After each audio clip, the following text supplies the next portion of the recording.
More than 2,000 years ago, a young Macedonian king set out to conquer the world. His name was Alexander, and his ambition knew no bounds. Born in 356 BC, the son of King Philip II of Macedon, Alexander grew up surrounded by war, politics, and philosophy.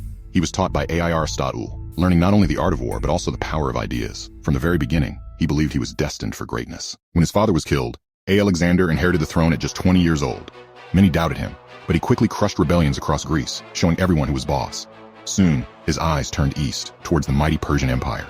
Persia was huge, rich, and powerful, but Alexander thought it could be conquered. His campaign started bravely. At the Granicus River, he led his cavalry right into the enemy lines. Arrows flew, swords clashed, and Alexander himself almost fell when a Persian hit his helmet. His friends saved him, and he got back up, winning the battle. The Persians were shocked. A young king had beaten them in a big fight, but whispers spread. Was his bravery reckless, or was it genius? As he moved deeper into Asia Minor, Alexander took cities and made friends. His fame grew with every step. But the real test was waiting. Darius III, the king of Persia, gathered a huge army to crush the invader. At the Battle of Issus, Alexander faced huge numbers. The fight was brutal. Soldiers yelled, shields broke, and the Macedonian army stood strong. In the middle of the mess, Alexander charged straight at Darius. The Persian king ran away in fear, leaving his army behind. The Persians were defeated, and Alexander's legend soared. But one question remained. If Darius ran once, would he run again? Then Alexander went south, to Egypt. The people welcomed him as a liberator from Persian rule. In the Siwa oasis, priests declared him the son of Zeus. The idea that he was a god grew stronger. Was he truly human, or chosen by the gods? In Egypt, he founded the city of Alexandria, which was meant to become a beacon of culture and knowledge. But Alexander's ambition wasn't satisfied. Persia was still standing, and he wouldn't rest until it was his. The big moment came at Gaugamela. Darius gathered one of the biggest armies the ancient world had ever seen. Tens of thousands of soldiers, war chariots, and horsemen spread across the plain. The battle was chaos. Arrows darkened the sky, screams filled the air, and dust choked everything.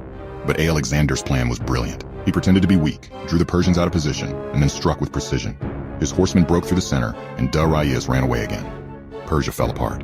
Alexander entered Babylon, Soozu, and Persepolis, taking the empire's treasures. He became the master of the known world.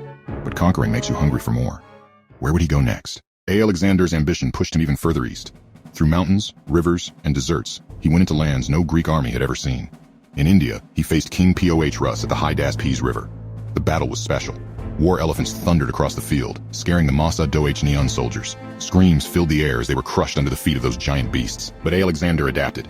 His horsemen went around the elephant line, and Porus was defeated. Alexander was impressed by his bravery, so he forgave him and made him an ally. Victory was his again. But his soldiers were tired.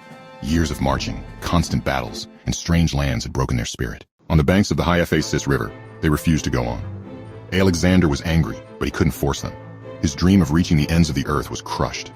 He turned back unwillingly. On the way back, he faced many hardships.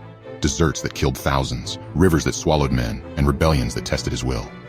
But he kept going, and when he returned to Babylon, he had built an empire that stretched from Greece to India. No one had ever achieved such conquests, but fate is cruel. At only 32 years old, Alexander became sick. Some whispered about poison, others spoke of fever. And within days, the conqueror was gone. His soldiers cried, his generals fought, and his empire fell apart. But Alexander's legacy lived on. He spread Greek culture across continents, founded cities that thrived for centuries, and inspired legends that are still told today. His ambition changed the course of history. His battles, bravery, and vision left the world forever changed. Yet, one question remains. What more could he have achieved if fate had given him time?